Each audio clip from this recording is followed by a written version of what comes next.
కొత్తగా ఈ fork business ఇదే పంది మాంసం కట్ చేసేటువంటి బిజినెస్ స్టార్ట్ చేయాలనుకున్న వారికి ప్రస్తుతం తెలుగు రాష్ట్రాలలో అద్భుతమైనటువంటి రిజల్ట్ ఉండడం జరుగుతుంది. ఖచ్చితంగా ఇది మీకు ఉపయోగపడుతుందని చెప్పేసి నేను ఈరోజు వీడియో చేయడం జరుగుతుంది. పర్ఫెక్ట్‌గా పాయింట్ టు పాయింట్ నాకు తెలిసింది మీకు చెప్పడానికి మీ ముందరికి వచ్చినాననమాట. ఈ రోజులలో పర్ఫెక్ట్‌గా తెలుగు రాష్ట్రాలలో ఇది పందుల బిజినెస్ అందరూ స్టార్ట్ చేశారు. కానీ ఫోర్క్ బిజినెస్ అనేది ఎవరు స్టార్ట్ చేయలేదు. కాబట్టి ఈ వీడియోని ఖచ్చితంగా స్కిప్ చేయకుండా చూడండి. పర్ఫెక్ట్‌గా మీకు మంచి ఇన్ఫర్మేషన్ అందుతుంది. అందరికీ నమస్తే. సొంతంగా ఫోర్క్ బిజినెస్ అదే పంది మాంసం యొక్క దుకాణాన్ని స్టార్ట్ చేయాలనుకున్న వారు ఖచ్చితంగా ఈ వీడియోను స్కిప్ చేయకుండా చూడండి. ఎందుకంటే ఈ పంది మాంసం దుకాణం ఎలా పెట్టుకోవాలి, ఈ ఫోర్క్ బిజినెస్ ఎలా స్టార్ట్ చేయాలి, ఏ విధంగా మనం ప్లాన్ చేసుకోవాలి, వీటన్నిటి గురించి పర్ఫెక్ట్గా నాకు తెలిసింది మీ ముందుకు తీసుకురావడం జరిగింది. ఇకపోతే డైరెక్ట్ సబ్జెక్ట్లోకి వచ్చేస్తే మార్కెట్లో ఈ పందుల రేట్లు ఏ విధంగా ఉన్నా కానీ ప్రజెంట్ ఫోర్క్ అనేది ఎప్పటికీ స్టాండర్డ్గా ఉంటుంది. ఇది మైండ్లో గుర్తుపెట్టుకోండి. మార్కెట్లో పందుల రేట్లు తగ్గచ్చు, పెరగచ్చు, కానీ ఈ ఫోర్క్ విషయంలో పర్ఫెక్ట్ రేట్ అనేది మీకు అందుబాటులో ఉంటుంది. 400 రూపాయలకు మనం అమ్ముకోవడం జరుగుతుంది. సో ఇట్లా కొత్తగా ఈ ఫోర్క్ బిజినెస్ అదే పంది మాంసం బిజినెస్ స్టార్ట్ చేయాలనుకున్న వాళ్ళు పర్ఫెక్ట్గా ఒక ప్లాన్ తీసుకోండి. ఆ ప్లాన్లో భాగంగా నాకు తెలిసింది మీకు చెప్పడానికి మీ ముందరికి వచ్చినాను అనమాట. ఫస్ట్ చేయాల్సింది ఏంటంటే పర్టికులర్ ఏరియాలో ఎక్కడైతే ఎక్కువ మొత్తంలో పంది మాంసం తింటారో ఆ పర్టికులర్ ఏరియాను ఎంచుకోండి. ఇది జాగ్రత్తగా గుర్తుపెట్టుకోండి. ఏ ఏరియాలో అయితే పర్ఫెక్ట్గా తింటారో, ఏ ఏరియా కొన్ని కేటగిరీస్ సంబంధించినటువంటి కొన్ని వర్గాలు ఉంటాయి. ఆ వర్గాలు ఆ ప్లేస్లలో మనం పర్ఫెక్ట్గా ఆ ఏరియాని చూజ్ చేసుకొని ప్లాన్ చేసుకోవాలి. తర్వాత రెండోది ఏంటంటే మన షెడ్డు, మనం ఇచ్చే దుకాణం, మనం స్టార్ట్ చేసేటువంటి దుకాణము పర్ఫెక్ట్గా రోడ్డు వైపున ఉండేటట్టు చూసుకోవాలి. దగ్గరగా అందుబాటులో, రవాణాకి అందుబాటులో ఉండే విధంగా మనము పర్ఫెక్ట్గా ప్లాన్ చేసుకోవాలి.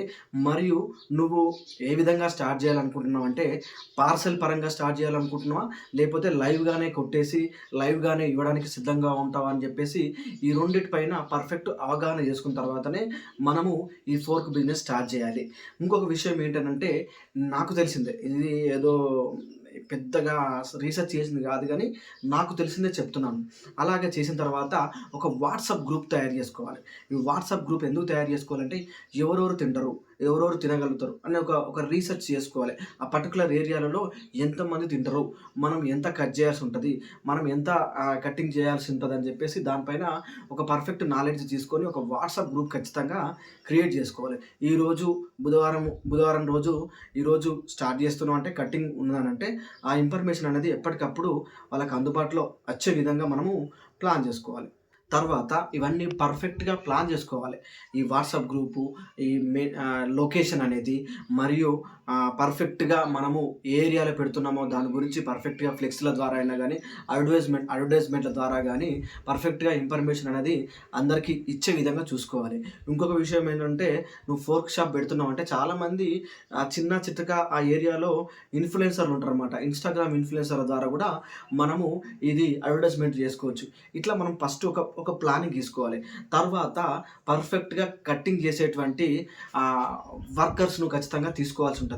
ఎవరైతే పర్ఫెక్ట్గా కట్ చేస్తారో ఆ కట్టింగ్ చేసేటువంటి వర్కర్స్ను మనం పర్ఫెక్ట్గా ప్లాన్ చేసుకోవాలి.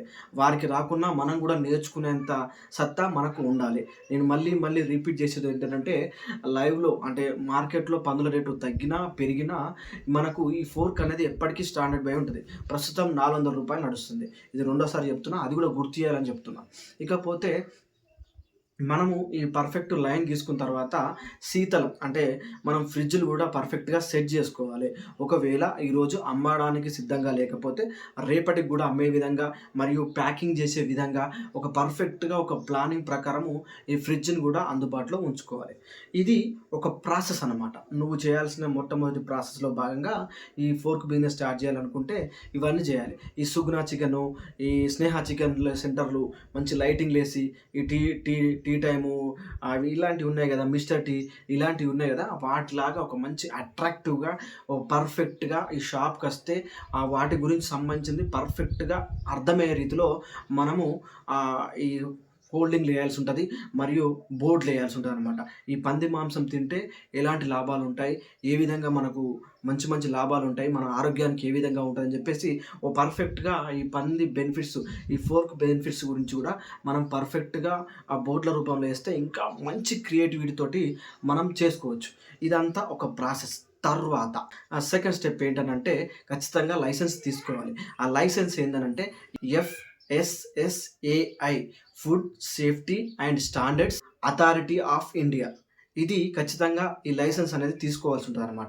ఇది ఎందుకనంటే మనం పెట్టేటువంటి ఈ ఫోర్క్ గురించి పర్ఫెక్ట్‌గా మాది మాంసం అనేది పర్ఫెక్ట్‌ది. మాది సురక్షితంగా ఉంటుంది. మాది ఎప్పటికప్పుడు మా షాప్ అనేది క్లీన్‌గా ఉంటుంది. మా షాప్‌లో పనిచేసే వర్కర్‌లు గూడా పర్ఫెక్ట్‌గా ఉంటారు. ఇట్లా ఒక స్టాండ్ బై ఉంచడానికి మన షాపు గూడా ఒక పర్ఫెక్ట్ లైసెన్స్ తోటి ఉంటే వచ్చేవాళ్ళు గూడా క్రియేటివిటీగా ఆలోచించి వచ్చేవాళ్ళు గూడా ఒక పరిశుభ్రతను ఆలోచించి మన దగ్గర ఎక్కువ మొత్తంలో తీసుకోవడానికి ఛాన్స్ ఉంటదనమాట.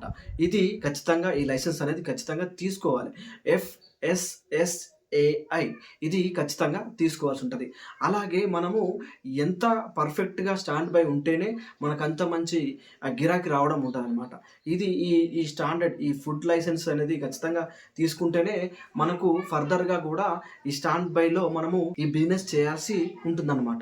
ఇది ఎఫ్ఓఎస్, సిఓఎస్ అనేటువంటి డిజిటల్ సంస్థ ద్వారా మనము దీన్ని అప్లై చేసుకోవాల్సి ఉంటదనమాట. ఎఫ్ఓఎస్, సిఓఎస్ అని మనం గూగుల్‌లో సెర్చ్ చేసినా దాని గురించి పర్ఫెక్ట్‌గా మనకు అర్థమయ్యే రీతిలో మనకు అర్థమైతుంటే ఇది ఈ ఎఫ్ఎస్ఎస్ఏఐకి అనుబంధ సంస్థ అనమాట. ఇది డిజిటల్ వాటికి సంబంధించి ఎలా అప్లై చేసుకోవాలి, ఎలాంటి డాక్యుమెంట్లు మనం ఇవ్వాల్సి ఉంటది, మనం ప్లేస్ ఎక్కడ, మన స్టాండర్డ్స్ ఏంటి అని చెప్పేసి పర్ఫెక్ట్‌గా వీటన్నిటిని ఆన్‌లైన్ రూపకంలో మనము ఎఫ్ఓఎస్, సిఓఎస్ ద్వారా మనము అందించడం జరుగుతుంది. ఈ యొక్క లైసెన్స్ అనేది మనం తీసుకోకపోతే ఖచ్చితంగా మన షాప్‌ను సీజ్ చేసే అవకాశం ఉంటది. మరియు జరిమానాలు గూడా వేసే అవకాశం ఉంటది. మనం ఎప్పటికప్పుడు మన షాప్‌ను పరిశుభ్రంగా ఉంచుకొని, మనం ఇచ్చేటువంటి మాంసం గూడా పరిశుభ్రంగా ఇస్తే మనకచ్చే ఫలితాలు గూడా పర్ఫెక్ట్‌గా ఉంటాయన్నమాట. ఈ లైసెన్స్ గురించి మనము ఆన్‌లైన్‌లో ఇది అప్లై చేసుకోవచ్చు. గూగుల్‌లోకెళ్ళి ఎఫ్ఎస్ఎస్ఏఐ కొడితే మనకు క్లియర్‌గా అర్థమయ్యే రీతిలో మనకు అప్లికేషన్ ఫార్మ్ గూడా రావడం జరుగుతది.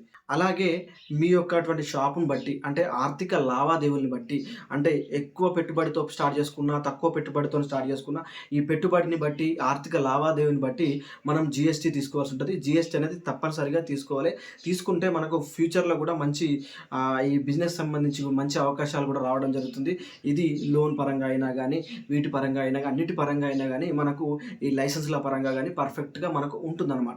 ఎప్పటికప్పుడు జీఎస్టీ గూడా మనం చేపించుకోవాలి.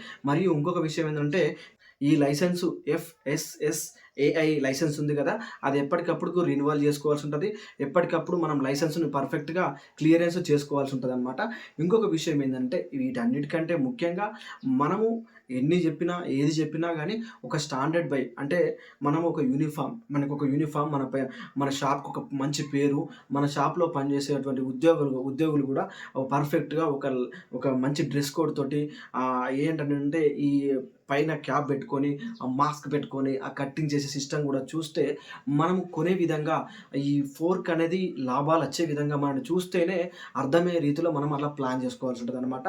అలాగే ఇది సెంట్రల్ పరంగా అయిపోయిన తర్వాత అలాగే రాష్ట్ర స్థాయిలో షాప్ మరియు ఎస్టాబ్లిష్‌మెంటు రిజిస్ట్రేషన్ గూడా చేసుకోవాల్సి ఉంటదనమాట. ఇది ఎస్టాబ్లిష్‌మెంటు దాని కింద మనకు ఇది వర్తించడం జరుగుతుంది. దీన్ని గూడా మనము అప్లికేషన్ చేసుకోవాల్సి ఉంటదనమాట. అలాగే మనం పెట్టినటువంటి షాపు గ్రామాల్లో అయితే గ్రామ పరిధిలో ఉన్నటువంటి ఎన్ఓసి తీసుకోవాల్సి ఉంటది. అలాగే మున్సిపాలిటీ పరిధిలో అయితే ఎన్ఓసి తీసుకోవాల్సి ఉంటది. ఈ ఎన్ఓసి తీసుకోవడం వల్ల మనకొచ్చే ఉపయోగాలేంటంటే పక్క వాళ్ళు ఎవరన్నా ఏమన్నా అబ్జెక్షన్ చేసినా గానీ, ఎవరైనా వ్యతిరేకించినా గానీ ఈ సర్టిఫికేట్ ద్వారా మనం ముందుకెళ్ళవచ్చు అనమాట. సో, ఇలా మనము ఈ ఫోర్క్ బిజినెస్ గురించి మనం పర్ఫెక్ట్‌గా ఒక స్టాండర్డ్ బై తీసుకోవాల్సి ఉంటది. అన్నిటికంటే ముఖ్యంగా కట్ చేసేవాళ్ళు, ఆ కట్ చేసేదానికి సంబంధించినటువంటి మిషనరీలు మరియు ఒకవేళ స్టోరేజ్ చేయాలనుకుంటే ఫ్రిడ్జ్‌లు వీటన్నిటికి సంబంధించింది పర్ఫెక్ట్‌గా మనం అన్నీ ఒక ప్లానింగ్ ప్రకారం, ఒక సిస్టమ్ ప్రకారం ఇవన్నీ చేసుకోవాల్సుంటదనమాట. కొత్తగా స్టార్ట్ చేసేవాళ్ళు ఇవన్నీ ఉంటాయంటే ఇదొక పెద్ద మ్యాటర్ కాదు. ఒక పర్ఫెక్ట్‌గా అప్లికేషన్ తీసుకొని చేసుకోవాల్సుంటది. ఇంకోటేంటంటే అప్లికేషన్‌లో ఇవి కావాల్సినయి ఏందంటే బ్యాంక్ అకౌంటు, ఆధార్ కార్డు, ఈ పాన్ కార్డు వీటన్నిటికి సంబంధించి మనం అప్లికేషన్ చేసుకోవాల్సుంటది.